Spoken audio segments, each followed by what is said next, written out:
et bienvenue pour ce nouveau numéro de l'Actu Bourse, le magazine des tendances de marché et des sociétés cotées. Et j'ai le plaisir de retrouver sur le plateau Pierre Brossolet, PDG d'Arverne. Bonjour Pierre. Bonjour Laurent. Bon, je rappelle, premier fournisseur français de solutions géothermales qui produit de la chaleur, du froid et du lithium géothermal. Ça, c'est pour Arverne.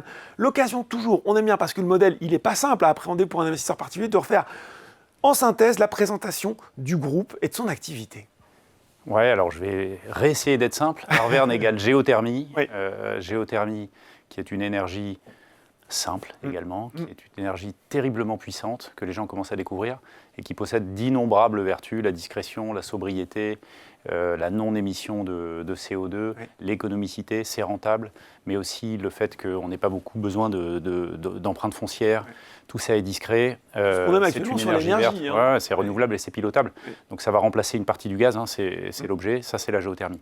Et Arverne est le seul acteur français aujourd'hui à traiter toutes les géothermies, à être totalement intégré et donc à devenir le premier fournisseur de solutions géothermales, puisqu'on traite à la fois de géothermie de surface, de géothermie profonde, mais aussi de chaleur géothermale comme de lithium géothermal. Donc ça nous donne un avantage ultra compétitif, le fait d'être intégré, puisque nous avons matière à tout faire. On peut faire des projets totalement intégrés, on peut aussi dissocier les travaux, on peut tout faire en géothermie. Et évidemment, ça nous permet de casser les barrières à l'entrée qui sont quand même somme toute assez nombreuses. C'est une des raisons pour laquelle la géothermie n'a jamais véritablement percé dans le mix énergétique. Et nous, on va faire en sorte que ça arrive. Bon, et on y reviendra sur ces freins, mais aussi sur ce potentiel. On rappelle aussi peut-être, Pierre, les actionnaires actuels d'Arverne. Oui, bien sûr. Alors, l'actionnaire principal reste le fondateur, donc moi-même, avec autour de 20% du capital. Nous avons ensuite des actionnaires historiques, que ce soit Eiffel, que ce soit Crescendix, que ce soit Renault, Crédit Mutuel Equity, que je remercie d'ailleurs au passage. Et puis nous avons l'État, à travers la BPI, 4,3% je crois du capital, et Adem Investissement, qui appartient à France 2030, qui fait partie de la galaxie France 2030, et qui possède 9,3% du capital de mémoire. Donc ça donne un peu plus de 13% à l'État sur des thématiques qui sont éminemment stratégiques pour l'État français et l'Europe, puisqu'on parle de décarbonation, on parle de remplacer le gaz, de trouver des solutions aussi, locales, de souveraineté. Et de mobilité électrique, avec une ambition d'atteindre un chiffre presque le million de véhicules électriques à horizon 2031-2033, 800 000 exactement, qui est l'ambition de Lithium de France, notre filiale dédiée au lithium géothermal. Donc ce sont des thématiques qui sont structurantes, qui sont dimensionnantes et qui intéressent éminemment l'État français, d'où leur présence au capital. Bien sûr. L'actualité récente pour le groupe, c'est cette journée investisseur que vous avez tenue récemment pour annoncer votre plan stratégique Dual Flow. C'était important pour vous de marquer le coup sur cette nouvelle étape du développement d'Arverne ? C'était non seulement important, mais il était temps. 2 ans et demi après l'introduction en bourse, qui, je le rappelle, nous a permis de lever quand même des capitaux très substantiels, je crois 163 millions d'euros de mémoire, et donc de véritablement lancer la machine. Eh bien, nous avons pensé qu'il était opportun de poser le stylo, de faire une photographie de tout ce qu'on a fait, et évidemment de tout ce qui reste à faire. Bien sûr. Donc tout ce qu'on a fait, c'est ce qui nous a permis aujourd'hui d'exister, d'avoir des permis, d'avoir des appareils de forage, de forêt, de progresser très significativement sur la partie extraction de lithium, géothermie en Alsace, géothermie ailleurs qu'en Alsace, avec ou sans lithium. On a un modèle aujourd'hui qui est clair, qui est lisible, et donc c'est ce qu'on a voulu expliquer à travers cette journée de Capital Market Day, à la fois aux investisseurs actuels et futurs. Bon, on va se projeter ensemble dans l'avenir, mais justement, peut-être qu'on va refaire une petite partie de l'histoire, les grandes réalisations d'Arverne, au moment où on se parle, vous l'avez dit, sur ces 2 ans et demi de cotation. Ouais, alors je vais essayer de le scinder ou de faire en sorte qu'on comprenne bien ce qui s'est passé, épisode par épisode, et donc en fait, société par société, puisque chaque société correspond à une de nos verticales, comme je le disais tout à l'heure, nous sommes intégrés, donc une des activités, une des divisions, exactement, sachant qu'il y a un fil conducteur à toutes ces activités, c'est la géothermie, c'est le sous-sol.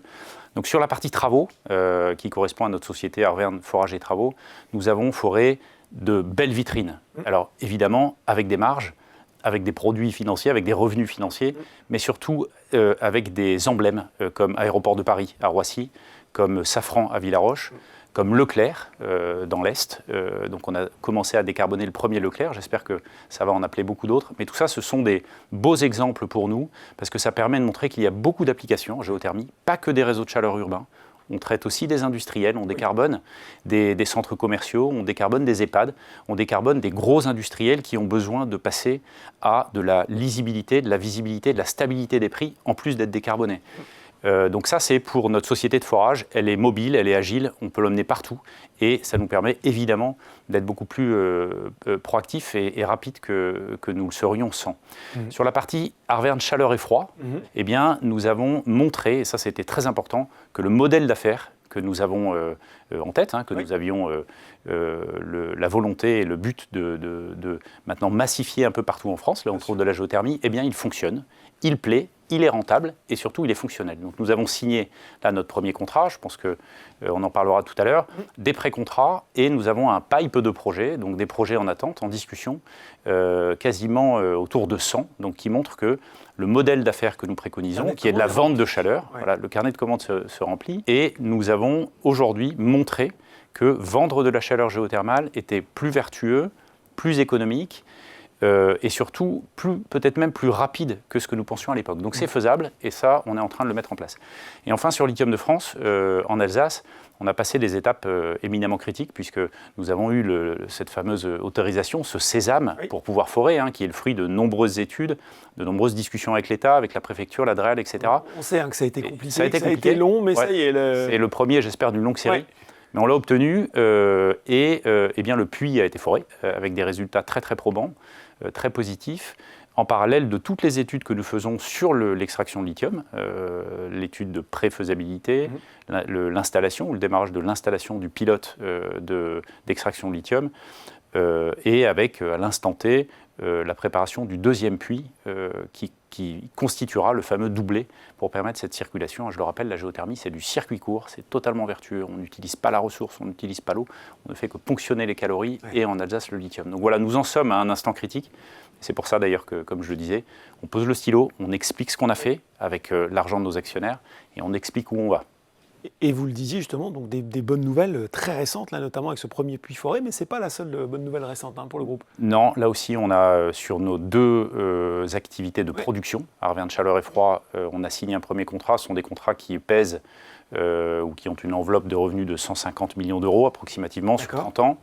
Donc ça, c'est signé. Et nous avons, comme je le disais tout à l'heure, un tunnel, un pipe de projet qui est en croissance et qui va déboucher dans les prochaines semaines, prochains mois sur des annonces. Donc c'est une excellente nouvelle, encore une fois, c'est une sorte de preuve de concept qu'on peut véritablement massifier la géothermie au sein des autres ENR qui ont déjà leur place, à des prix qui sont les meilleurs, puisque la géothermie aujourd'hui, c'est la moins chère des énergies, au-delà de toutes leurs vertus intrinsèques. Et bien sur le long terme, donc pour les réseaux privés, pour les réseaux publics, ça plaît. Et comme la géothermie a tous les autres, on va dire, avantages compétitifs, la sobriété, la discrétion, le CO2, etc., qui n'existe plus, eh bien forcément ça va trouver sa place. Il restait l'acteur qui puisse avoir cette volonté, cette agilité pour la pousser. Et sur Lithium de France, nous avons annoncé la semaine dernière des résultats que tout le monde, évidemment, attendait avec impatience. Avec impatience. Et là, on a été, non pas surpris, parce que personnellement, j'étais totalement convaincu que nous en avions les capacités, à la fois opérationnelles, à la fois techniques, et à la fois presque politiques, puisqu'il a fallu quand même se battre pour montrer que nous pouvions exister. Eh bien, nous avons annoncé 3 chiffres qui sont les principaux. D'abord, la teneur en lithium, qui est au-delà de ce qu'on avait prévu. On avait prévu 170 ou 175 grammes par litre. Alors, on les mesure en grammes par litre ou en ppm. Eh bien, nous en avons 180. Donc une teneur en lithium un peu plus élevée que prévu. Nous avons aussi un peu plus de chaleur, donc qui est la preuve que nous avons réussi à bien modéliser le sous-sol, identifier les cibles, forer sur la trajectoire et, pour le dire comme des foreurs, pour taper la cible géologique, parce qu'il faut vraiment aller au bon endroit, quasiment au mètre près. Et ben, nous l'avons fait à tel point que tout le travail conjoint des géologues, des géophysiciens, des foreurs, eh bien, nous a fait positionner le puits dans une faille où il y a à la fois du lithium et de la chaleur, donc une chaleur autour de 150 degrés, quand nous l'avions prévu un peu plus basse. Et tout ça ne serait rien sans un flux, puisqu'il faut remonter ce lithium et cette chaleur. Et donc on appelle ça un débit, et les débits aussi mesurés lors du test du premier puits ont été très largement supérieurs là aussi aux attentes, qui étaient un peu conservatrices. On avait calé nos modèles de façon à ne pas être déçus. Elles sont largement supérieures aux attentes. Donc on a ce 3 cartons pleins, on a le combo débit, température, lithium. qui fait qu'a priori, en termes de puissance géothermale et en termes de volume de lithium, de capacité à extraire et produire du lithium puis le vendre, eh bien, nous sommes dans les clous. Ça ne veut pas dire qu'on est au bout du chemin. Oui. Il y en a encore à faire. On se rapproche d'une batterie française avec du lithium Exactement. français. Mais par contre, très clairement, oui. ce sont des étapes fondamentales. Et je crois qu'il faut le dire et le redire. Ce que fait Lithium de France est assez exceptionnel à l'échelle d'une start-up. Nous le savions. Nous l'avons anticipé. Nous avions la vision. Nous avons réalisé l'ouvrage de façon tout à fait extraordinaire, sans accident, en déviant pas de la courbe géométrique. Voilà, c'est un véritable exploit, il faut le dire, mais qui va être dupliqué parce qu'on ne va pas s'arrêter là. Et je peux vous garantir que toutes les énergies sont mises en œuvre de façon à ce que la suite se fasse au moins aussi bien que ce qui a été fait jusqu'à aujourd'hui. Bon, transition toute trouvée pour rentrer dans le détail de ce nouveau plan stratégique qui s'appelle Dual Flow. Il va falloir d'ailleurs m'expliquer son nom de baptême. Allez, c'est quoi la feuille de route, les ambitions d'Arverne sur les années à venir et aussi, Pierre, il faut qu'on en parle, les objectifs financiers, forcément. Ouais, bien sûr, le Dual Flow comme double flux. Oui, c'est ça. Voilà, alors pourquoi ? Parce qu'il y a un flux de chaleur, c'est de la chaleur géothermale, ça c'est vraiment notre colonne vertébrale. Et puis à certains endroits, il y a un flux de lithium. Donc on a à la fois des produits évidemment des revenus qui vont être liés à la vente de chaleur, mais une chaleur un peu particulière, parce qu'elle vient du sous-sol, elle est géothermale par essence, que ce soit la petite géothermie ou la géothermie profonde. Et puis un flux qui est là tout à fait exceptionnel et singulier, puisque c'est du lithium, ce fameux lithium dont le monde des batteries et des automobiles électriques ont besoin, qui sera français, qui sera décarboné, qui sera moins cher, on l'espère, et donc il fera l'objet d'une attention toute particulière, parce qu'il est français, parce qu'il est souverain, à l'heure où la guerre avec l'Iran, la Chine sur le lithium nous rappelle notre fragilité, notre dépendance finalement. Et donc ce Dual Flow, voilà, ça matérialise et ça image, on va dire, ce qu'on est en train de faire, à savoir travailler sur deux flux singuliers.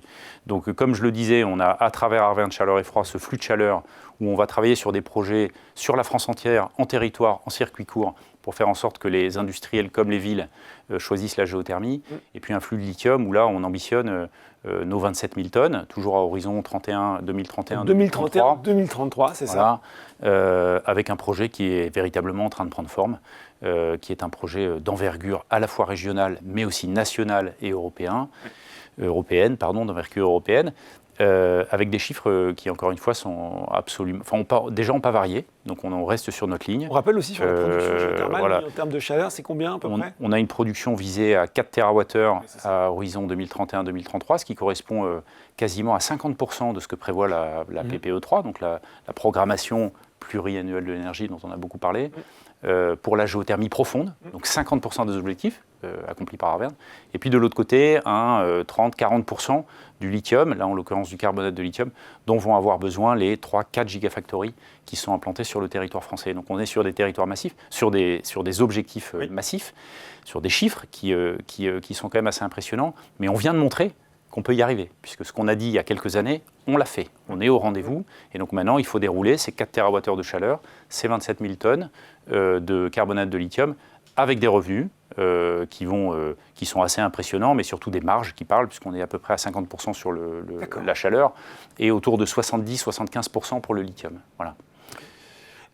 Au niveau du plus court terme, quel rendez-vous vous pouvez d'ores et déjà fixer aux investisseurs qui nous regardent dans les quelques mois à venir ? Alors sur Arverne Chaleur et Froid, toujours le même modèle, on veut signer des contrats. Ouais. On veut des symboles. Donc là, ça va être annoncé des signatures de contrats qu'on va dupliquer. Il n'y aura pas énormément de différence entre chaque contrat. Évidemment, les géographies, les localités seront différentes. Quelquefois, ce sera des industriels, quelquefois des petits réseaux, quelquefois des gros réseaux. Mais en moyenne, on sera sur des contrats à 150 millions d'euros par contrat. Et donc l'idée, c'est qu'on en signe 3, qu'on soit un minimum de 400 millions d'euros cette année de contrats signés, donc qu'on puisse présenter au marché, voilà, pour encore une fois, pour pouvoir montrer que ce qu'on a annoncé il y a quelques années, malgré les difficultés, malgré le fait qu'on soit un nouvel acteur, se matérialise. Ouais. Et sur LDF, on a quelques étapes là aussi qui sont cruciales. Évidemment, la fin du deuxième puits, qui va constituer ce fameux doublé, son test. En parallèle, on va installer le pilote d'extraction de lithium. On va finir l'étude de faisabilité qu'on appelle définitive, puisqu'elle va confirmer nos hypothèses qu'on avait eues auxquelles on avait abouti avec l'étude de Technip Energies. Et puis, on va travailler sur les notions de réserve, puisque vous savez, notre capital, hein, il est sous nos pieds. Ce sont des réserves, non pas pétrolières, mais des réserves en lithium et en chaleur, en calories. Et donc nous sommes sur un travail d'estimation de ces ressources et de ces réserves qu'on va pouvoir annoncer là aussi, chiffrées, et qui seront très importantes, puisqu'on sait que la productivité du puits qu'on a testé aujourd'hui est liée justement au volume de lithium qu'on a sous nos pieds et à la géologie toute particulière de l'Alsace. Et donc autant de nouveaux sites potentiels, quand je vous écoute. Oui, bien sûr, on travaille sur un portefeuille de projets, donc quand on parle de réserves, il faut aller les chercher, et c'est jamais à un seul endroit. On est au même, on va dire, on peut faire un comparatif avec un projet pétrolier, hein, je le rappelle, c'est notre ADN, hein, on vient de cet univers, c'est pour ça qu'on a de bons réflexes au niveau technique et opérationnel. Eh bien, à l'image d'un projet pétrolier, il faut passer en phase de développement, et cette phase de développement, elle passe par des implantations intelligentes et techniques de nos puits en fonction de la capacité de ce qu'il y a sous nos pieds et du match qu'on y met en surface, puisqu'il faut aussi des consommateurs, une installation et des consommateurs de chaleur. Voilà, c'est toute la beauté de notre projet. Question, on l'a déjà évoqué quand on s'est rencontrés, mais forcément, je me mets toujours à la place de l'investisseur ou de l'actionnaire qui dit « c'est super, mais s'ils se mettent à développer plein de projets, il y aura des besoins d'investissement encore, c'est peut-être l'occasion, et donc des besoins de financement, c'est peut-être l'occasion de rappeler le modèle économique d'Arverne. » Bien sûr, alors... juste petite parenthèse, parce qu'effectivement, on va devoir financer, et on a annoncé, ça fait partie des annonces qu'on a faites aussi au CMD, mais on a annoncé une première étape de financement, parce que vous l'avez dit, nous avons besoin de financement, et donc nous avons signé un emprunt obligataire de 33 millions. Avec nos actionnaires historiques, dont la BPI, hein, qui évidemment n'est pas rentrée pour garder 4% du capital. Ils y voient un projet, je pense, à la fois stratégique et surtout éminemment rentable. Et donc voilà, cette étape est passée, a été annoncée, mais effectivement, nous allons vers d'autres types de financement, avec ceci dit un modèle qui est un modèle infra, donc qui dégage de la marge, donc avec la capacité assez rapidement à autofinancer ces projets. Donc effectivement, nous avons un chemin qui nous amène vers du financement, avec une première étape annoncée, et d'autres qui arrivent, et une capacité de financer nos projets une fois que les premières centrales sont en production. Pierre, vous parlez d'une énergie locale, on voit que c'est un sujet de souveraineté nationale, on voit d'ailleurs les actionnaires qui sont au capital d'Arverne. La géothermie, ça devient un enjeu stratégique pour la France. C'est forcément aussi un enjeu stratégique pour l'Europe, d'où ma question, est-ce que, c'est peut-être pas demain, mais après-demain, Arverne a vocation à se développer au-delà de ses frontières ? Oui, parce qu'en tant que champion français de la géothermie, ce serait très limitant de dire on reste en France sur des décennies, on sortira de la France. Mais pour l'instant, on y est, on y reste, on parle d'énergie décarbonée à l'heure où l'énergie flambe à cause de la crise en Iran, on parle de ressources, lithium, vertes, là on est plutôt pris en tenaille par la Chine. Donc on parle de sujets qui sont éminemment européens, qui sont éminemment français. Donc encore une fois, en tant que champion français des solutions géothermales, on se doit d'abord de faire nos preuves là où on est, et puis évidemment on ira ailleurs. Mais l'important, c'est évidemment de répondre à ce besoin, donc le besoin par rapport à la crise de l'énergie et donc à ce que va faire la géothermie dans ce mix énergétique, et évidemment de répondre aussi à nos actionnaires qui investissent chez nous, et de prouver aussi rapidement que ce qu'on l'a fait jusqu'à aujourd'hui que la géothermie, c'est rentable, que le lithium, ça va être un vecteur de encore plus forte rentabilité. C'est quoi, donc on parle de marge. x5 alors sur c'est 2040, non, même plus que ça. lithium, c'est quoi ? On parle de 5 à 10. Donc là, on est sur un secteur qui est très très porteur à la fois sur l'écologie au sens large, et puis pour des investisseurs, parce que je le répète, nos marges sont quasiment au-delà de 75% de EBITDA sur notre concept de lithium de France. Donc voilà, tout ça a beaucoup de sens, à la fois pour le marché, pour nos portefeuilles, de vous et moi, mais aussi pour nos actionnaires actuels et futurs qui viennent investir dans cette énergie archi nécessaire. Donc déjà asseoir, quand je vous écoute, son rôle de leader français, et après s'étendre en Europe. Exactement. Ouais. C'est toujours dense un entretien avec vous, Pierre, c'est normal, c'est des sujets qui sont complexes et qui en même temps tirent un certain nombre d'enjeux. Si vous deviez résumer cet échange avec 2-3 idées, 2-3 mots, qu'est-ce que vous diriez pour conclure ? L'ambition et l'humilité, donc qui sont nos deux piliers aujourd'hui, des valeurs qui sont très importantes, qu'on retrouve d'ailleurs dans notre modus operandi, mais aussi dans notre raison d'être de société à mission. Ça peut paraître un grand écart, mais l'humilité, si on ne l'a pas chevillée au corps quand on travaille le sous-sol et quand on parle de géothermie, eh bien on s'est trompé de métier, parce que c'est un peu l'énergie des Indes. Moi, je trouve la géothermie de la simplicité, mais qui a un potentiel absolument phénoménal, donc il ne faut pas l'oublier, il faut maintenant la pousser. Et puis l'ambition, si on n'avait pas cette ambition également dans les yeux de tout le monde, et je le vois dans mes équipes, eh bien on ne pourrait pas aller aussi haut que ce qu'on ambitionne aujourd'hui, qui est légitimé par la réussite qu'on a présenté la semaine dernière et qui sont archi nécessaires dans ce monde qui est en perpétuelle évolution et en tension au niveau de l'énergie. Donc vive la géothermie, l'humilité et l'ambition. Voilà, l'énergie est sous nos pieds et l'ambition, la belle ambition de la capter par Arverne. Merci Pierre. Merci beaucoup Laurent. C'est tout pour ce numéro de l'Actu Bourse, mais on se retrouve très bientôt pour un nouveau numéro.